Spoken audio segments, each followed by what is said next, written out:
রাতে তুমি বাসায় আসছো কেন? বাবা ভাবি ওরা বাসায় আছে, আর ভাইয়াও একটু করে চলে আসবে। আরে বাবা, তুমি এত ভয় পাচ্ছ কেন? তোমার ভাইয়ের আসার এখন একটু লেট হবে। শোনো, আর এভাবে লুকিয়ে লুকিয়ে কতদিন প্রেম করবো বলো? এইভাবে না আর ভালো লাগছে না। তুমি তোমার ভাইয়াকে একটু বুঝিয়ে বলো। ভাইয়াকে না পারলে তুমি ভাবিকে বলো। ভাবির সাথে তো বলতে পারবা, তাই না? দেখো, আমি ভাইয়াকে অনেক ভয় পাই, আর বাবা ভাবিকে বলার সাহস পাচ্ছি না। আচ্ছা ঠিক আছে, তুমি আমাকে আর কয়েকটা দিন সময় দাও, আমি বাসায় কথা বলে তোমাকে আমি জানাই, প্লিজ। তুমি এই কথাটা না 3 বছর যাবত বলে আসছো। তোমাকে সময় দিতে দিতে 3টা বছর চলে গেল। আর কবে বিয়ে করবো আমি? তাছাড়া আমি আমার ফ্যামিলির বড় ছেলে। আমার ফ্যামিলিও চায় আমাকে বিয়ে দিয়ে তাদের ঘরে একটা বউ নিয়ে যেতে। আর কবে বিয়ে করবো বলো তো? যাও প্লিজ। আরে যাবো তো, তুমি এত ব্যস্ত হচ্ছ কেন? শোনো, তোমার বাবা ভাইয়াকে একটু বুঝিয়ে বলো না, যাতে তোমাকে তাদের বিয়ে করতে বোঝো না কেন? আমি তো তোমাকে ভালোবাসি, তাই না? আর তোমাকে ছেড়ে কি আমি থাকতে পারি? থাকা যাচ্ছে না তো, বোঝো না কেন? আচ্ছা ঠিক আছে, আমি বলবো। তুমি এখন যাও প্লিজ, ভাইয়া চলে আসলে খুব প্রবলেম হয়ে যাবে। আর যাও তো। ও আচ্ছা হয়েছে, যাও না। ফারজানা, ছেলেটা কে ছিল? কই ভাবি? কই মানে? তুমি যে এসব করে বেড়াচ্ছ, এটা যদি তোমার ভাই জানতে পারে কি হবে তুমি জানো? ভাবি প্লিজ, তোমার হাত জোর করে বলছি, তুমি ভাইয়াকে বিষয়টা বলো না। আসলে ও আমাকে অনেক ভালোবাসে, আর দুদিন থেকে আমাদের দেখা হচ্ছে না, তাই ও বাসায় চলে আসছে। প্লিজ ভাবি, তুমি ভাইয়াকে কিছু বলো না, ভাইয়া জানতে পারলে অনেক বকবে। দেখো, তুমি খুব ভালো করেই জানো যে এই এলাকায় তোমার ভাইয়ের একটা মান সম্মান আছে, আর তোমার সাথে বাড়ির মধ্যে একটা ছেলে দেখা করতে আসে, এটা যদি পাড়া প্রতিবেশীর কেউ দেখে, তাহলে তোমার ভাইয়ার মান সম্মানটা কোথায় গিয়ে দাঁড়াবে ভেবে দেখেছো? আসলে ভাবি, তুমি যা ভাবছো এমন কিছুই না। ও আমাকে বিয়ের বিষয়ে কথা বলতে এসেছিল। ও আমাকে অনেক ভালোবাসে, আর আমি ভাইয়াকে অনেক ভয় পাই, বিষয়টা বলার সাহস পাচ্ছি না। যাই হোক, তুমি যখন দেখেই ফেলেছো, প্লিজ ভাবি, তুমি বিষয়টাকে যেভাবেই হোক একটু হ্যান্ডেল করো। আমি কারোর সাথে কথা বলার সাহস পাচ্ছি না। তোমরা দুজন দুজনকে সত্যি ভালোবাসো? হ্যাঁ ভাবি। দেখো ফারজানা, তোমার কাছে এখন অনেক সময় আছে, সুন্দরভাবে ভালো করে ভেবে চিন্তে দেখো, কারণ এই যুগের যে ভালোবাসা। ভাবি, আমরা 3 বছর থেকে একে অপরকে ভালোবাসি। ও আমাকে অনেক দিন থেকে বলছে বিয়ের কথা, কিন্তু আমি বাসায় বলার সাহস পাচ্ছি না। তুমি একটু প্লিজ ভাইয়াকে ম্যানেজ করো না। আরে পাগলি, এটা আমাকে আগে বললেই তো হতো, তাহলেই তো আমি তোমার ভাইয়াকে অনেক আগেই বুঝিয়ে দিতাম। আচ্ছা শোনো, তুমি একটা কাজ করো, ওকে বলে দিও যে কালকে যেন আমার সাথে একটু দেখা করে, আর আমি দেখি কি করতে পারি। আচ্ছা ঠিক আছে, আমি ওকে ফোন দিয়ে জানিয়ে দিব। ওকে, চলো এখন রুমে চলো। ঠিক আছে।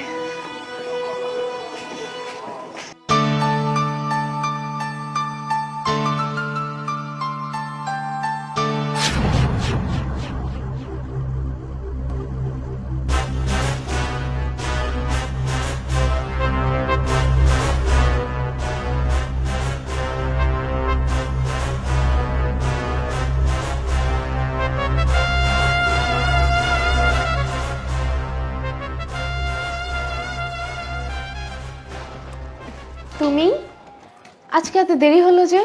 কোটা খুলে দিই। আমাকে চেক কর, আমি কিছু খুলে দিতে পারবো, তোমার খুলে দিতে হবে না। কি ব্যাপার, তোমার কি মন খারাপ? না, মন খারাপ না, এমনি দেখি। তাহলে তুমি তো কখনো এইভাবে কথা বলো না। আচ্ছা, সবসময় কি ভালো করে কথা বলতে হবে? আচ্ছা তুমি ফ্রেশ হয়ে নাও, আমি ডাইনিং টেবিলে তোমার জন্য খাবার দিচ্ছি। আমি খাবো না, বাইরে থেকে খেয়ে এসেছি। খেয়ে এসেছো মানে? তুমি তো আমাকে ছেড়ে কখনো বাইরে খাবার খাও না। কেন, এমন কোথাও লেখা আছে নাকি আমি প্রতিদিন বাসায় খেতে হবে আমার? বাইরে খেতে পারবো না? আমার ইচ্ছা, কখন আমি বাইরে খাবো বা কখন বাড়িতে খাবো, এটা সম্পূর্ণ আমার ব্যক্তিগত ইচ্ছা। Is it clear? আচ্ছা ঠিক আছে, তাহলে ফ্রেশ হয়ে নাও। হেই, আমি ফ্রেশ হব কি হব না সেটা আমার একান্ত ব্যক্তিগত ব্যাপার। তুমি চুপচাপ বসেছিলে, বসে থাকো।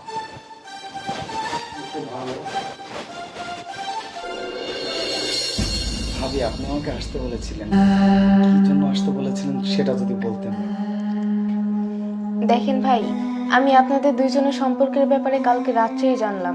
ফারজানা আমাকে সবকিছুই বলেছে, কিন্তু আপনাদের দুজনের এই সম্পর্কের কথাটা আমাকে অনেক আগেই জানানো উচিত ছিল। আসলে ভাবি আমি ওকে বলতে বলেছিলাম, কিন্তু ওর ভাইকে, আপনাকে আর ওর বাবাকে অনেক ভয় পায়, সেজন্য বলতে পারছিল না। তো কাল যেহেতু আপনি দেখে ফেলেছেন। সম্পর্ক যেহেতু করেই ফেলেছেন দুইজনে, তাই বিয়েটাও তো করতে হবে, তাই না? দেখি ভাবি আপনি প্লিজ একটু ভাইয়াকে বুঝিয়ে বলুন যাতে আমাদের বিয়েটা তাড়াতাড়ি দেয়। রীতি,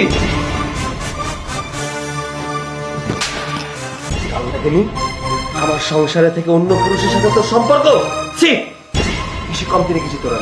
বল, আরে এসব তুমি কি বলছো? কি বলছি আমি? তারা কি বলছি আমি? ভুল ভাবছি আমি? আমি ভুল বলছি?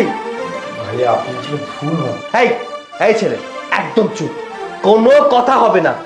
আমি তোকে কোনো কথা বলতে বলেছি? দেখো, আসলে তুমি ভুল ভাবছো। এই, আমি কিসে কমতি রেখেছি? ভালোবাসায় কোনো কমতি ছিল? তুমি যখন যা চেয়েছো তখন তাই নিয়ে এসেছি। তুমি, আমি অফিসে থাকাকালীন তুমি অন্য ছেলের সাথে ঘরে বসে পরকিয়া করো। ছি, তোকে আমি গতদিনও দেখেছি। আমি অফিস থেকে বাসায় ফেরার সময় দেখি তুই আমার গেটের সামনে থেকে চলে যাচ্ছিস। কেন? কিসের সম্পর্ক তোদের মধ্যে? কিসের সম্পর্ক চলে বল? এসব কি বলছো তুমি? অন্তত জেনে শুনে তো হ্যাঁ, চুপ করো তুমি। তোমার মুখ থেকে আমি বলেছি না একটা কথা শুনে যাচ্ছি না আমি? সৈকত, বৌমা, কি ব্যাপার? এত গন্ডগোল কিসের? বাবা, তোমার বৌমা বাড়ি থেকে কোন ধরনের কাজ করছে তুমি তুমি ভাবতেও পারবে না বাবা। ঘরের ভেতরে পরপুরুষ নিয়ে এসে তোমার বৌমা, আমি মুখে বলতে পারছি না বাবা। সৈকত, আমরা চোখ দিয়ে যেটা দেখছি সেটা তো ভুলও হতে পারে, অন্য কিছু তো হতে পারে। বাবা, আমি একদম কোনো কিছুই ভুল ভাবছি না। যা ভাবছি সত্য ভাবছি। আর আমার দু চোখ কখনো ভুল ভাবতে পারে না। আমি তোমার সাথে সংসার করতে চাই। এসব কি বলছো তুমি? হ্যাঁ। ভাইয়া, এই, তুই এখানে কেন এসেছিস? হ্যাঁ, এখানে বড়রা কথা বলছে না? ভাইয়া তুমি আসলে ভাবিকে ভুল ভাবছো। ও ভাবির সাথে দেখা করতে আসেনি, ও আমার সাথে দেখা করতে আসছে। তোর সাথে দেখা করতে আসছে মানে? তুই এসব কি বলছিস? হাই ছেলে, তুমি ওর জন্য এখানে এসেছো কেন? মানে কেউ কি বলছে? আসলে ভাই হয়েছে কি, ওর আর আমার 3 বছরের রিলেশন। আমি ওকে বারবারই বলছি আপনাকে বলতে, বাবাকে বলতে, কিন্তু ও আসলে আপনাদেরকে ভয় পায়, সেজন্য বলতে পারছে না। আমরা কি বাড়ির কেউ না? বাড়ির গার্জিয়ান রয়েছে, আমি আছি। তোমার এইভাবে বাসায় ঢোকা একদম ঠিক হয়নি বাবা। এদের কি করবে তুমি করো। সৈকত, ফারজানা যখন ওকে পছন্দ করে, অয়ও ফারজানাকে পছন্দ করে, আমার মনে হয় ওর গার্জেনকে এনে আমরা কথা বললে ব্যাপারটা সুন্দর হয় না? ভাইয়া প্লিজ আপনি ব্যাপারটা মেনে নেন। আসলে আমি ওকে প্রচন্ড ভালোবাসি, এই জন্য আপনাকেও সাহস করে বলতে পারতেছি না ভাই। প্লিজ যদি আপনি একটু অনুমতি দিতেন। বাবা যেহেতু বলছে সেহেতু আমার এখানে কোনো আপত্তি নেই। আচ্ছা, তুমি তোমার ফ্যামিলিকে আসতে বলো। জি ভাইয়া।